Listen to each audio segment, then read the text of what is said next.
Hey everybody, I just want to take a minute to make a quick video about using a citation generator. Okay, so in BritLitB you have to do some things on some of these modern scientific advances. Here's an article it's a journal article that I found on the Michigan Electronic Library. It's always nice to use a database because then you have more valid stuff. Okay, so here's an article. I'm going to get information from table of contents, all that stuff. So to make my works cited page citation, back in the old days you had to type everything in. That is not true anymore. Nowadays you copy the URL. Okay, so I'm going to copy the URL and I'm going to go to a citation generator called CiteFast. CiteFast is pretty handy. It works very well. It saves stuff for a little while. You do have to deal with the ads because you don't have to pay for it. All right, so make sure you're on MLA8 because we write in MLA8, but you could also format things in other styles. You paste the URL into the URL blank and then just click search. And it will fill in as much information as it can. It is not perfect. You have to double check this information. You'll notice, first of all, it doesn't have an author. So I'm going to go back to this thing, and there is an author, James Kazubek. So I'm going to go back here. I'm going to type James Kazubek. Okay, now I have an author. All right, if I had more than one author, I could click this and add another one. It says date modified. Has this been modified? Usually it will say it somewhere near the top.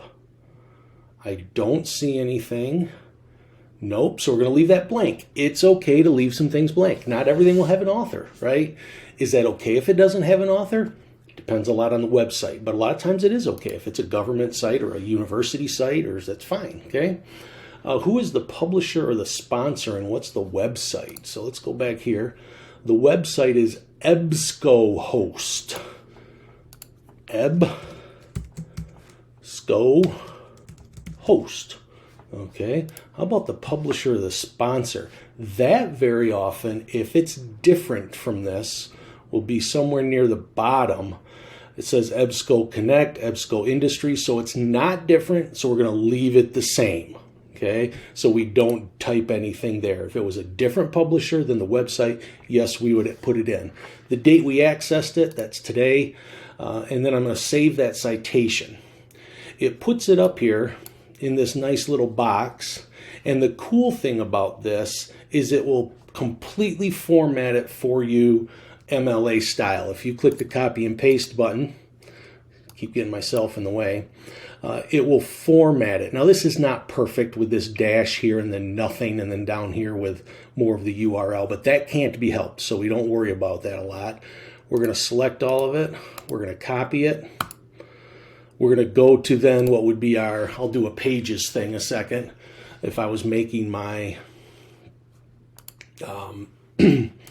works cited page, so I'm on a Mac, and we'll just paste it. Boom. Now, does that look perfect? It's close, but not quite. First of all, it's size 16. That's way too big. So we're going to change everything to 12 because that's what it's supposed to be. Times New Roman is a great font for MLA format. That's good stuff. And the spacing, it needs to be double spaced.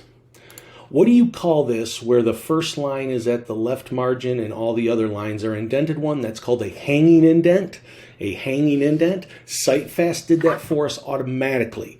If it wouldn't do that, I also have another video I'll put out that has how to do it in Word, how to do it in Docs, and how to do it in Pages. So you'll be all set. Okay.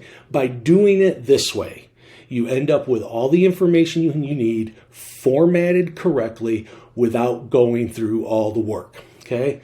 There are other citation generators out there. EasyBib is another one. Citation Machine is another one. If you're going to be a forever academic writer like in college, I would recommend signing up for one because it will save everything that you ever cite that way. What would happen with CiteFast here, it would stay there when I came back, but that's only because of the cookies thing, right? If I cleared my cookies, poof, everything would be gone. Or I could create an actual account where everything would be saved, but I'd have to pay a little money for that. Sorry, I talked too long. What else is new? But Check it out. It makes your life so much easier. All right, see ya.